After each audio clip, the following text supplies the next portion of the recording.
All right. All right.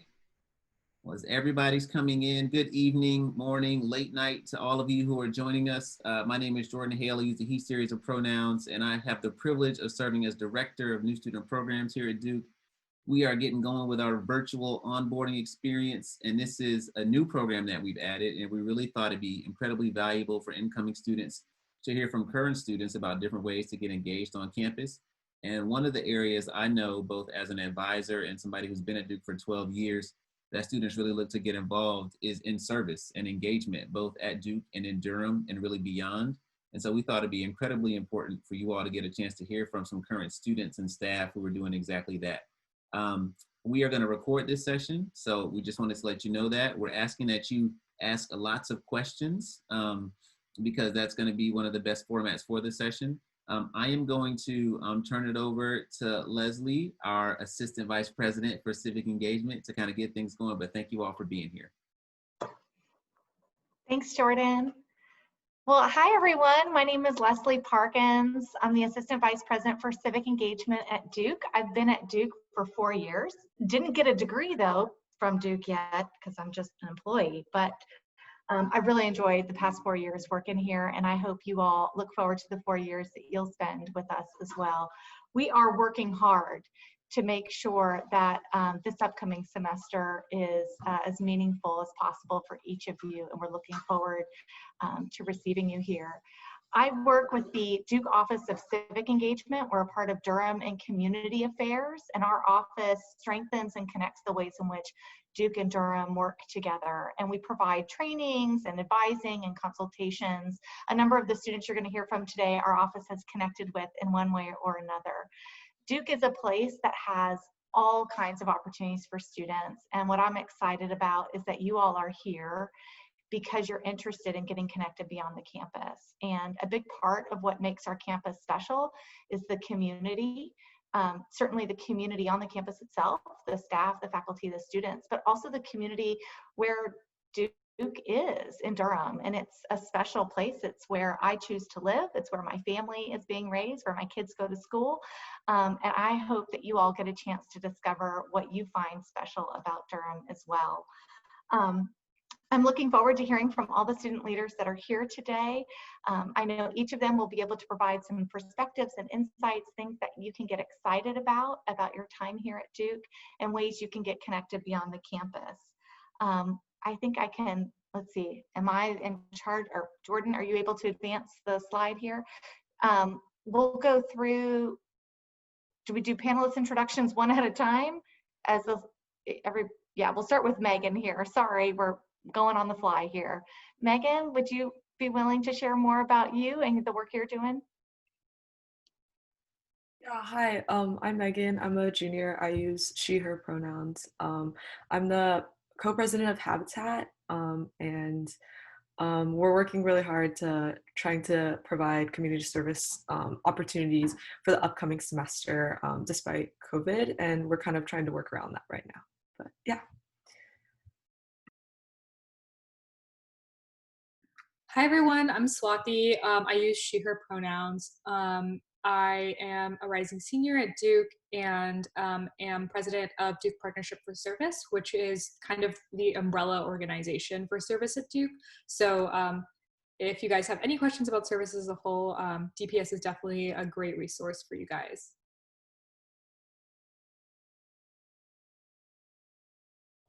Hi everyone, my name's Ali, they, them. I'm current vice president of Durham and Regional Affairs at the DSG level, not the big Duke level. Tend to get those confused. But one big challenge that we're having this year is just making sure that students stay engaged in voting.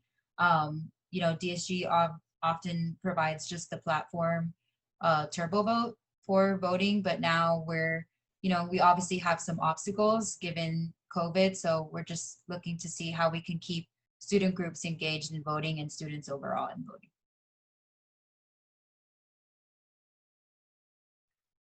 Hi everybody, my name is Audrey Vila and she, her, hers pronouns, and I'm a rising senior. I, on campus, or I guess off campus, I work with the Community Empowerment Fund, which is a nonprofit in Durham that is trying to end the racial wealth gap, looking at financial coaching, financial assistance, particularly relating to employment, housing, and financial goals. And we're still currently in the process of figuring out what our fall is going to look like, but are planning to work and keep providing the services that we do. I don't know if Lexi is here. Is Lexi here? I don't know if I sent Lexi the link. We were able to get her in here, but Lexi's not here. So we're going to go ahead and get started, and I'm going to see if she pops into the meeting, but we're going to go ahead and keep moving. Hi, my name is A.G. Chancellor. I'm a rising senior here at Duke, he, him, his pronouns. I'm president of Circle K International, which is a Kiwanis affiliated service organization on campus, and I'm also a member of the Community Empowerment Fund.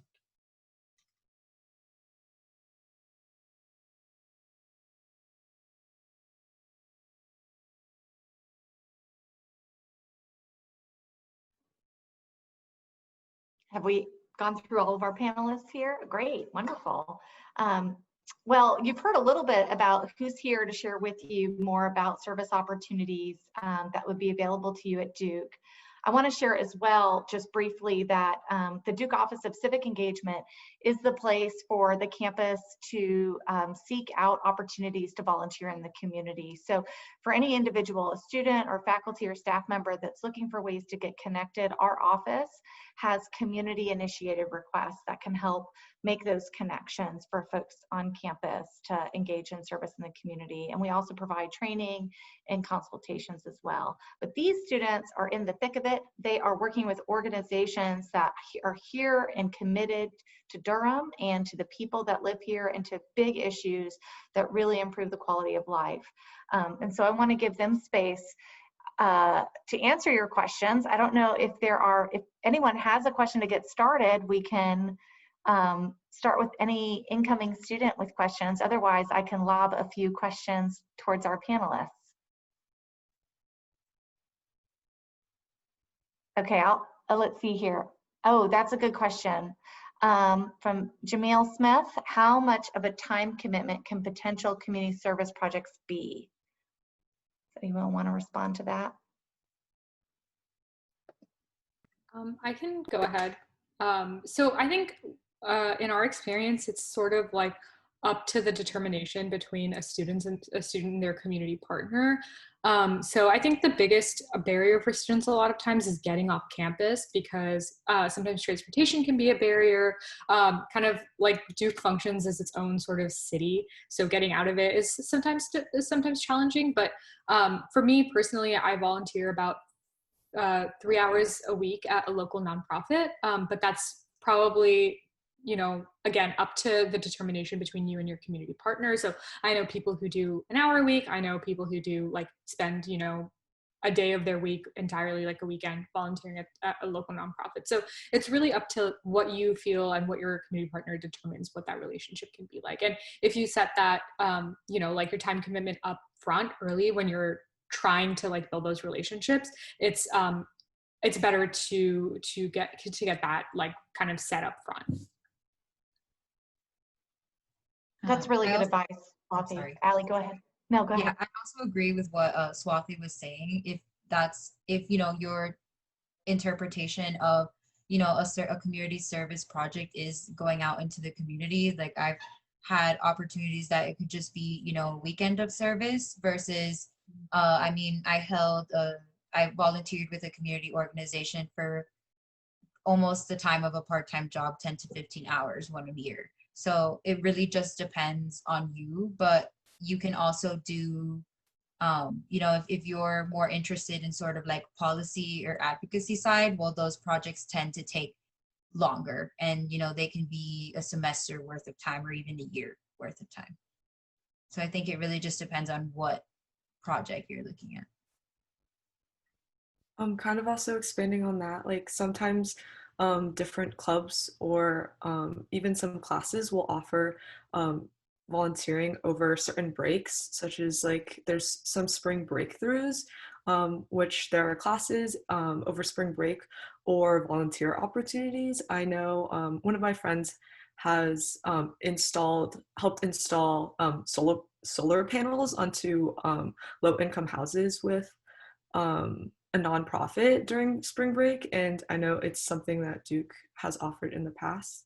But so you could volunteer consistently, like on a weekly basis, or there are definitely like singular events that you can attend as well. And I know several students on the panel are part of Community Empowerment Fund, and they often put in a lot of time into training for the different work that those students do with advocates and with members. And so is that something that you knew up front, the amount of training and the commitment? I've always understood that, but I don't know if that really has been your experience. Yeah, so we have, there's a lot of different positions that you can hold in the Community Empowerment Fund. To be an advocate, you do have to go through a weekend of training, and all of the commitments of when that training will be, what continuing training you'll need, as well as how many hours a week. It's 2 hours a week that you are volunteering. And so all of that will be told to you up front, especially if you're also trying to take on a leadership role within CEF, the Community Empowerment Fund. All of the weekly hours and everything are very explicitly set up front, so you know what the time commitment will be like. Great. AG, you're not along? Yeah. No, I think Okay. Audrey nailed it. Great. I see we have some other questions too. What do you anticipate will be the biggest shift in service opportunities considering COVID? How might students find volunteer opportunities, especially with COVID canceling many events and opportunities? I can share real quickly, and then I'll have our panelists respond, that the volunteer fair this year will be virtual. So the Office of Civic Engagement hosts, alongside with the Triangle Nonprofit and Volunteer Leadership Center, a volunteer fair every year. So September 10th is the date to put on your calendar. It's a virtual volunteer fair. So you'll have a chance to have time to talk with community partners around certain issue areas. And it's a great way to find out, while reducing risk and exposure between the campus and community, about what's possible in terms of service. We're also seeing a number of organizations pivot what kinds of service opportunities are available. And we're also getting more guidance from the university as well. I would definitely say at this point, students should be prepared for virtual or remote service. So things that would really reduce the exposure or transmission from the campus to community and community to campus as well. But are there other folks that are already noticing shifts in service opportunities as it relates to COVID? Yeah, I can, if no one else can go, I can. So at least many people have approached me saying that they're having a really hard time finding people to work the polls during early voting and election day, because Duke, up to this point, pending any changes, are going to be an early voting site.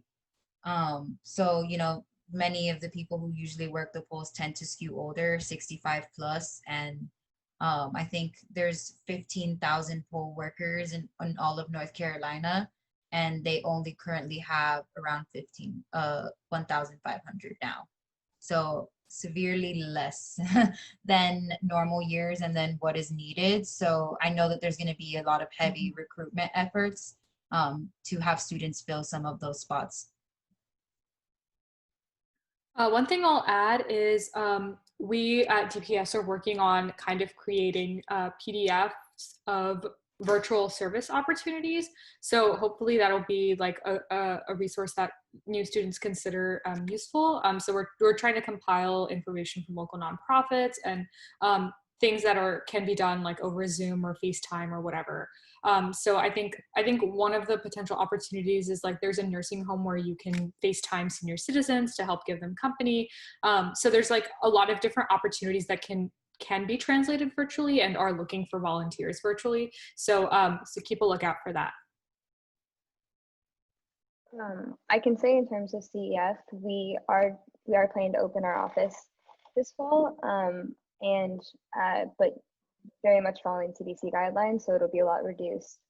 But I think a lot of our issues is that the members that we work with, a lot of them don't have access to technology and are really in need of the resources that we have. So we're trying to balance those two aspects of of making sure people are still having access to CEF while also making sure to be safe. So those are the kind of tensions that we're dealing with right now. Yeah, and I guess on that front, from like a Circle K and our larger Kiwanis organization, we are trying to rely heavily on pre-established partnerships. So like joining one of these organizations, I think is definitely going to be your best approach versus trying to find opportunities on your own. Because we have these pre-established connections, it's easier to do this kind of transit or transition period and to change the nature of the relationship instead of developing new relationships from scratch. That's really good advice. I think, you know, there's so many opportunities that already exist. Getting connected with organizations that have those partnerships is really key. And so know that you don't have to start from scratch. You don't have to find it on your own, but there's lots of folks here that can help you navigate. I was going to add that locally, our school system, the Durham Public Schools, has shifted to all virtual learning for the first 9 weeks for elementary and middle school students, and all virtual learning for high school students for the whole year. And so there's a lot that's happening in Duke, but also across Durham to prepare teachers and students and families for virtual learning. There's Chromebooks are being distributed across the district. There's hotspots being distributed to families that need more reliable internet. But also there's ways in which as volunteers, students can get connected in meaningful ways to serve with those schools. Now, we don't quite yet know what those specifics are, but they'll be emerging in the coming weeks. Right now, those schools are really more focused on what's needed to get these virtual classrooms ready. I would also add that there are opportunities available for students that qualify for federal work study.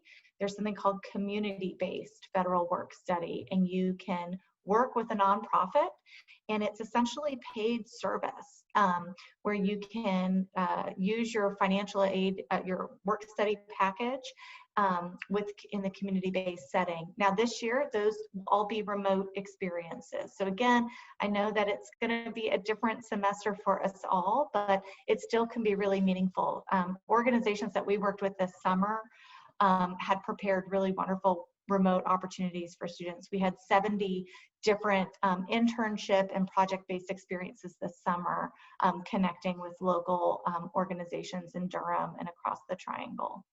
So I think there'll be some really great opportunities as we're finding a new normal in this reality. Other thoughts from panelists on how things are shifting? I guess I'll share a little bit about what Habitat for Humanity is doing. So typically, we do go out into the Durham community, and each year Duke sponsors a home that Duke students volunteer at on the weekends. And Habitat for Humanity is a nonprofit that works to build affordable housing for the low-income population in Durham. And so right now it's greatly reduced due to COVID, and construction crews are quite small. But we're working with Durham Habitat to find ways how like individuals can help out with the construction crews like on their own. We've been trying to connect more with the homeowners that of the Duke houses that we've built in the past and stuff like that. But a lot of things are changing, and they're constantly updating us as well. And they're trying to get more volunteers to come, but only when the guidelines allow us to.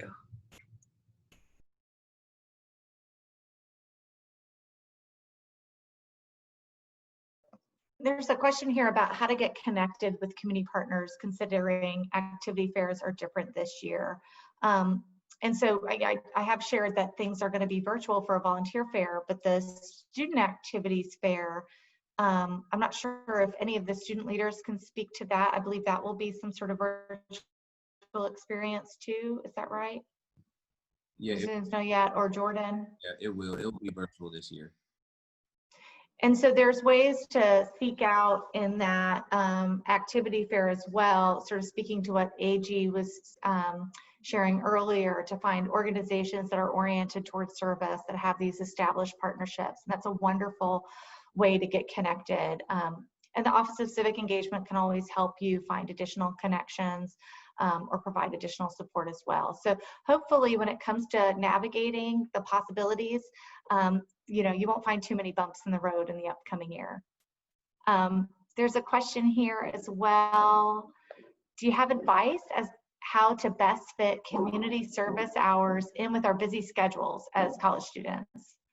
And then there's a separate question about greatest need, but we'll get to that. So how do you all fit in your commitments to the community? I guess my best advice is to treat it as something that's not optional for yourself. I think that had been the biggest barrier for me was to find a community partner that I really liked and wanted to like sustain my engagement with. But I think after I did that, it was sort of like a commitment that, okay, every like whatever day that I don't have classes in the afternoon, I'm going to spend my afternoon like working with my community partner. And it was something that is like, you know, just like class that you go to, just like your extracurricular and clubs that you go to. It's just something that you like make a commitment to yourself to pencil in. I think that's also the issue is I think people in general tend to get very overwhelmed very quickly with Duke. And so as soon as the first set of midterms rolls around, community service becomes something that becomes optional. Like it's like, oh, well, like I have a midterm on Wednesday, like I can't dedicate like 3 hours of my time to go downtown to Durham and do all these things. But I think if you plan ahead and say like, okay, this is something that's built on my schedule and it's something that I am making a commitment to doing, I think it becomes a little bit easier for yourself to plan ahead.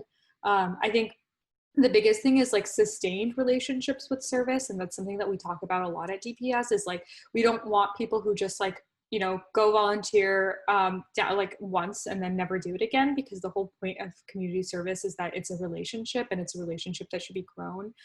So I think treat it as that, treat it as something that takes time and like space in your brain, like something that you think about, something that you care about. And I think it becomes a lot easier when you do it out of a place of like love rather than obligation. I think just to add on to that, I think a lot of what incoming freshmen hear is that, you know, college is not like high school, you can't do everything, which is definitely true, but you can do some things. And I think it's just prioritizing what you want to do. If service is something you do want to prioritize and it's something that you want to be a part of your college experience, I think finding a way to make sure that fits your schedule. As you're going in and choosing classes and as you're figuring out where things line up and what other activities you want to do. If service is one of the main ones you want to do, I think most people can fit it into their schedule and find a way to make it so it doesn't feel like you're being overwhelmed. Also, I think just to add on to what was already said, I did take like what Swathi mentioned, a sufficient amount of time to find out what service organization I enjoyed most so that it didn't feel like something I had to do, but something that I wanted to do and something that was honestly a relief for me, in which, you know, it would ground myself in who I really was. And it just became a time where I would take a break from school and from, you know, the Duke bubble. I mean, at Duke, everyone talks about the Duke bubble, right? So it was just a time for me to really get away from the everyday and remove myself from that. And it was like, I mean, I would do Friday evenings until like 5 or 6 o'clock. And it was like the best therapy I've ever had, was just going out into Durham and talking to like youth organizations. So that was sort of like, you know, but it took time for me to find an organization where, like I said, it didn't feel like a chore. It felt like I really wanted to do it. And that takes time. So I just recommend to be patient with it.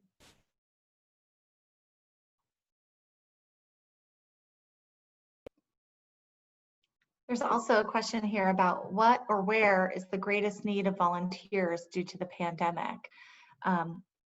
I would just share that our office, the Office of Civic Engagement, is a part of a bigger office, the Office of Durham and Community Affairs.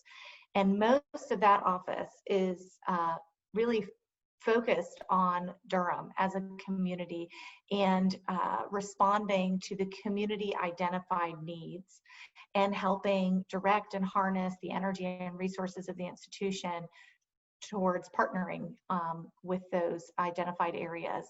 And I would say the pandemic actually, you know, just further illustrates the need for those priority areas. So that's around housing, it's around health, it's around workforce opportunities, and it's around education, as well as broader quality of life issues. And every organization that is working to serve people that live in Durham are also seeing how their organization fits within each of those areas. I think the pandemic in our community, like in so many communities, just brings more to light enduring injustice and issues that separate populations in a community from equal access to healthcare, to access to technology and the digital divide, to racial injustice. There's so many issues that the pandemic brings to light, and there's different ways in which organizations are addressing those issues at this moment.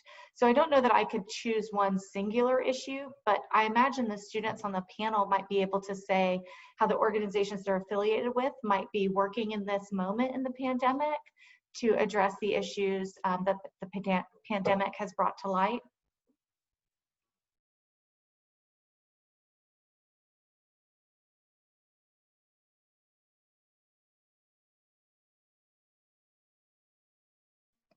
For Community Empowerment Fund, is there anything that they might be pivoting towards as they're responding to the needs in the community these last few months? Do you know? Yeah, so we've done a few different things. We did have to close the office for a while, obviously for health and safety concerns, but there are a few different things that we tried to do because all of our members are people who are either currently experiencing homelessness or at risk of experiencing homelessness. And so this is a very scary time for them as for many.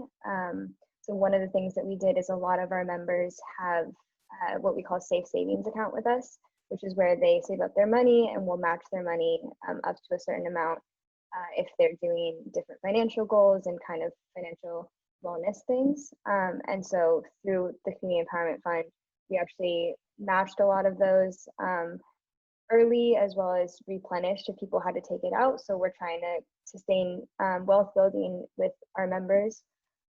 So that was definitely a shift that we saw and are working with. But I think just in general, we do a lot looking at impacts of systemic racism and looking at a lot of the ways in which this pandemic is making it a lot harder for a lot of our members. So I think it's just even a more important time for us to be doing the work and making sure that we're helping or providing resources to our members. Megan, I thought I had seen that Habitat for Humanity in Durham wasn't currently activating volunteers right now. Is that right? Are they focusing more on fundraising to try to manage the spread? Yeah, because it's pretty like hands-on. I guess people are pretty close while constructing. Yeah. Actually, like usually they have like maybe like 15 people at each site, typically like before COVID, and now they only have 2. So like progress is really, really slow, and just like they have to stand pretty far apart as they're constructing as well. So they are shifting more towards fundraising, as well as providing support to a lot of the homeowners, because a lot of them are on do struggle sometimes with financial needs, and kind of they've been throwing a lot of like Zoom check-ins and having like the volunteers that frequently interact with them kind of just talk and just like share what they're going on as like some sort of like alleviating the stress that they're going through as well. Great. And Swati, I think your advice from earlier actually is a great opportunity during this pandemic to really spend time listening and learning.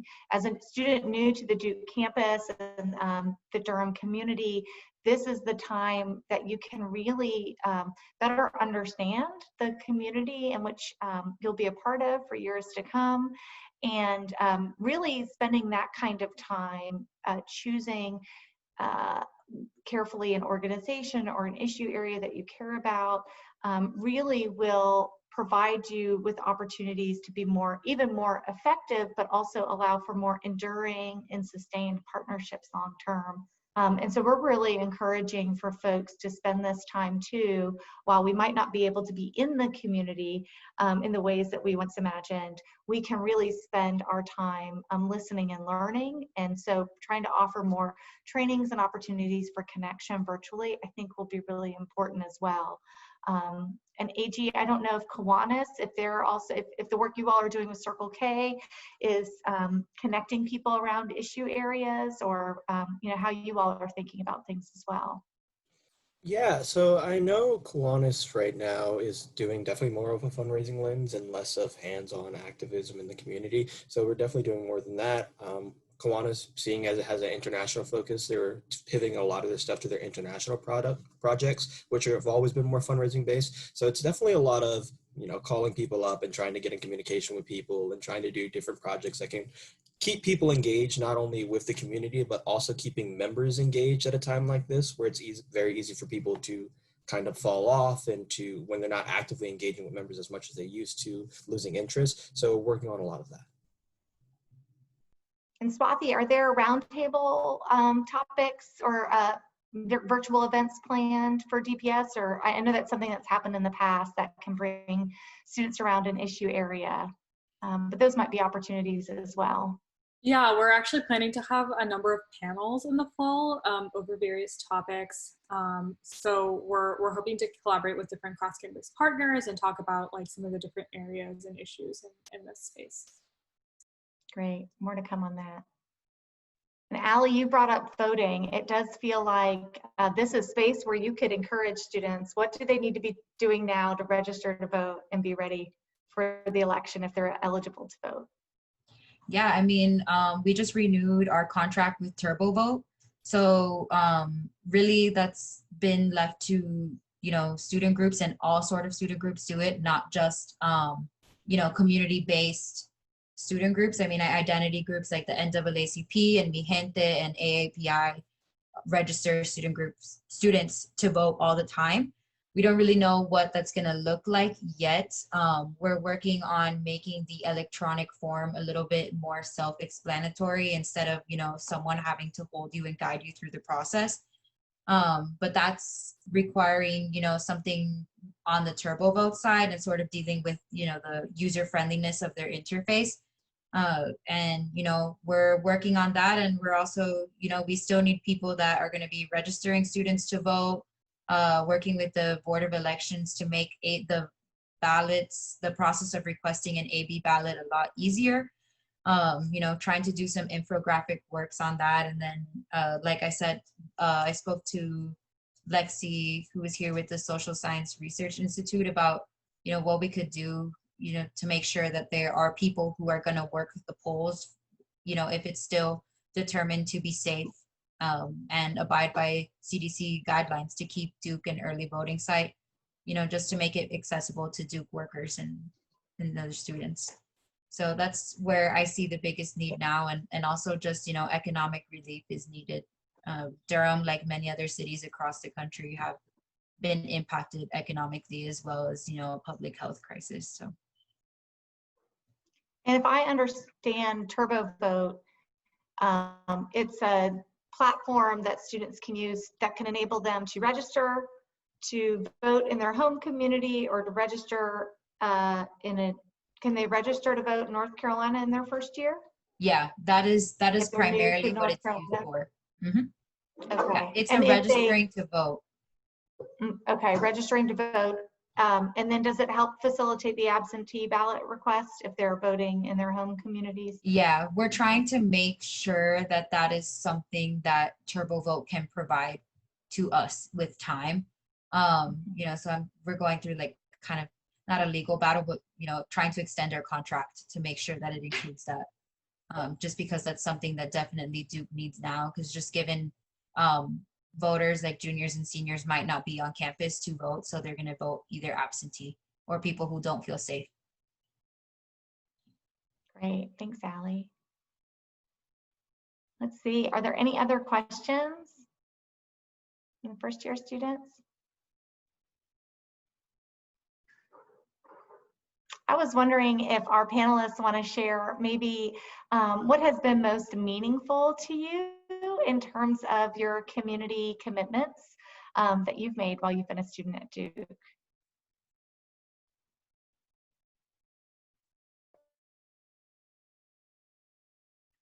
I can go first. So with working with the Community Empowerment Fund, I think there are kind of two things that always stand out to me. I think CEF is really good at emphasizing the fact that we are making a long-term commitment. I think you actually have to agree to that when you, or you do have to agree to that when you sign up to be an advocate. So you're agreeing to really make a sustained long commitment to the organization, and therefore lots of times you'll work with members for the whole year or even for longer than that, and you'll see them in the office and you really have an amazing relationship with them. And I think the other thing that I've loved about my service is that it's made me really love Durham. I think I love Durham for its history, for its the people. I think it's an amazing place, and I think it's sad that often Duke students don't get to see how cool it is.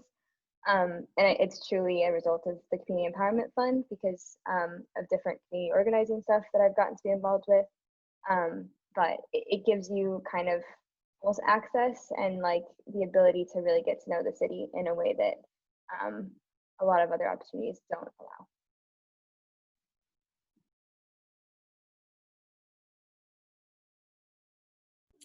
Yeah, I guess like, oh, Go for it. you got it. I guess like I'd echo exactly what Audrey said. Like I think being part of the Durham community and like feeling like you know can get to learn about it is a really meaningful experience. And I think above all, it's just the relationships that you build through it. It's like, you know, a community member that I had volunteered with like invited me to her son's birthday party, and like, you know, there's different things where it almost becomes like a personal connection, and it's like a relationship that you really start to value. So yeah, and I think Durham has a pretty amazing like activist and service landscape, and like the community does so much for like other members of the community. And I think that's, for me personally, not an experience that I had coming from like a kind of larger city. But I think Durham has like a really wonderful community, you know, landscape. Yeah, and I think one of the greatest things with being able to do, working with the Community Empowerment Fund and my other service organization, is that we talk a lot about theoretical stuff in class, and we talk about how policies are formed and how the policies affect people and why we need those policies in place. And we do a lot of that in the abstract without talking to people who the policies are one day going to affect. And so it's the idea of preparing ourselves by working with other people and understanding what are the actual problems that people are facing on a regular basis, and what are those real experiences that should be informing people who are going to go on to make policy. So I think that's been a very, very meaningful and impactful experience, and something that we can carry forward going on to make lives better for the people living there.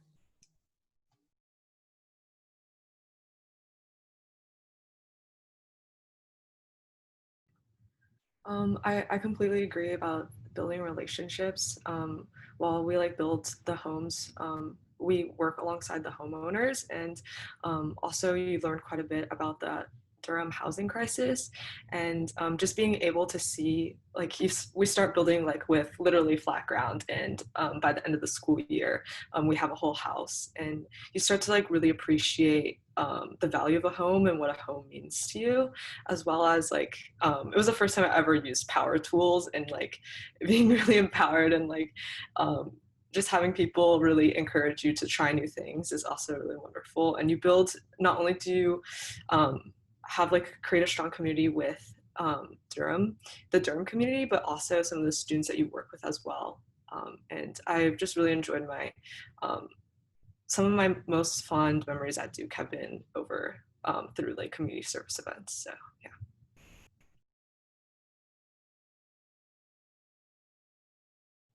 Yeah, I think you know, one of the most rewarding experiences for me was I got to volunteer, you know, a year long of service with an organization that I wish I would have had when I was their age. Just because, you know, I saw the need for it in my community, and I tried to stress that so much to them, that I was like, you're so, you know, like this is, you guys have an awesome community here, and I'm really fortunate to be a part of it, even though it came later on in my life than it did for them. But I felt really lucky that I was able to find something that, you know, I was able to understand how much value they brought into the community just because I saw, you know, what a city looked like without, you know, what that organization provided for those, you know, teens at that time. So, you know, I don't know, that was like the most rewarding experience for me just because it's just like I know what the world would look like without the work that they do and without the services that they're providing. And so, you know, just being able to be a part of that is kind of fulfilled something that I always knew that there was a need for, but just never really had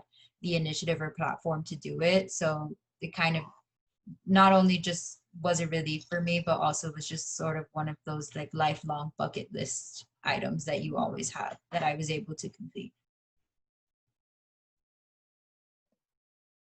Yeah, it's really amazing how many ways in which a student can find a connection in the community, and we really want to encourage you to take time to discover that for yourself. I believe that if you love Durham, Durham loves you back, and I think it is a city with a really rich history. It's a place where there are celebrations of activism, of Black Wall Street, of organizing, but also it's a place where there's challenges too, right? And so all of the organizations that have been shared with you all today are ways in which organizations are sort of navigating, you know, both the history and the current context of the city. And there's ways in which as a student you can work alongside those organizations and learn from the people of those organizations and in our city too. And that will be some of that additional learning in your college experience, the things you learn outside of the classroom. I have been working in higher education for 20 years and at many different institutions. I think Duke is a special place, and I really encourage you to think about the ways in which you can help Duke feel small, where you can find a place, an organization, a department, a student club where you are feeling connected, where you know that you matter. And you matter at Duke. What is key is that you're finding that feeling as well. And I think some of the organizations that are mentioned here today are organizations that would welcome you in if it's a place that matches your interests, but there's also ways that these organizations can help you get connected and to help find that meaning that makes not just your college experience really significant, but can help you uncover a sense of purpose, or can help you identify career paths, things that you might not have yet realized that were needing to be stirred inside you. And so I'm really grateful for these panelists today. I don't know if any of the panelists want to have anything else to share, or if there's questions you want to ask of the students that are in the room. I have like, I guess one last thought that what you said sort of like prompted in my head, which was like, I found, especially my first 2 years at Duke, that, you know, the honeymoon phase with Duke ends really quickly, at least it did for me. And I found it in, you know, after maybe like the first semester to be incredibly isolating. And I know many students have that opinion, you know, not to make it dark or anything, but it's just like, I ended up finding that community and, you know, finding comfort in Durham sooner than I found it at Duke. So that's, you know, just one experience that I know that some people may have. And, you know, it's just nice that you can sort of develop a place of belonging in the community as well, not just at Duke, because sometimes that can be a little bit challenging for students. That's so true. And I would say, you know, the panelists represent a sample of what's possible at Duke. You know, certainly encourage you all to think about the Student Activities Fair to learn about other student organizations that are involved in service. The Volunteer Fair will be a key way too to explore connections in the community. Also, if you visit civic.duke.edu, there is a tab on our website called Get Involved, and one of the items on that tab provide civic engagement opportunities. And that's the listing of programs at Duke that also facilitate connections with the campus, or between the campus and community. Things like Duke Engage, Service Learning, the Keenan Institute for Ethics, BAS Connections. There's all kinds of different opportunities across campus that you can find. It's really about finding that fit. I love hearing that echoed across the students' comments today. And, you know, I think also recognizing you don't need to be in a rush, but really taking that time to discover what's that right fit and know that you've got people here that'll help support you on your way. Anything else that folks want to share? I guess like don't be afraid to reach out to upperclassmen. A lot of like students are very very open with like sharing their experiences, and don't be afraid to try some new clubs. Definitely for especially like community service, there's some things that I never would have thought of that I would be ever interested in, but I just I guess like passed it in the activities fair, saw like a flyer for it and decided to give it a shot or ask an upperclassman about it, and found to really love it and be one of the things that I'm pretty involved in. And yeah, so yeah, feel free to contact me or any of like or any of the other panelists, I guess, for any additional information. Ooh, that's a great idea. Everyone on the panel, feel free to put your email in the chat. Sorry, I kind of just like plugged everyone. That's great. Well, I'm really grateful. I'm excited for this upcoming year. I know it's challenging and I know it's different. But I know that we're Duke and we're Duke together. We are this community, we make up this community, and we're really thrilled that you'll be a part of it. And I think there are ways for you to find these connections that are going to be new and different, but I think very meaningful too. Great. Jordan, any parting words you want to offer?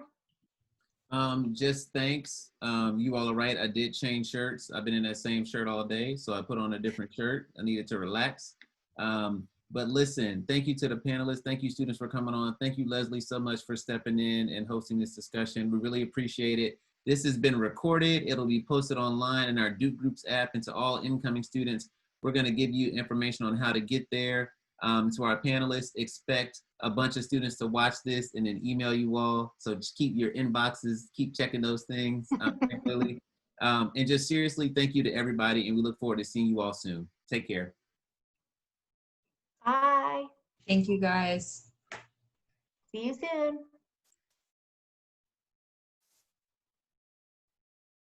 Thank you, Leslie. I'll see you later. Sounds good. I have a question for you too, but So, I yeah, know you're recording. no, did I stop it? Let me stop. Oh,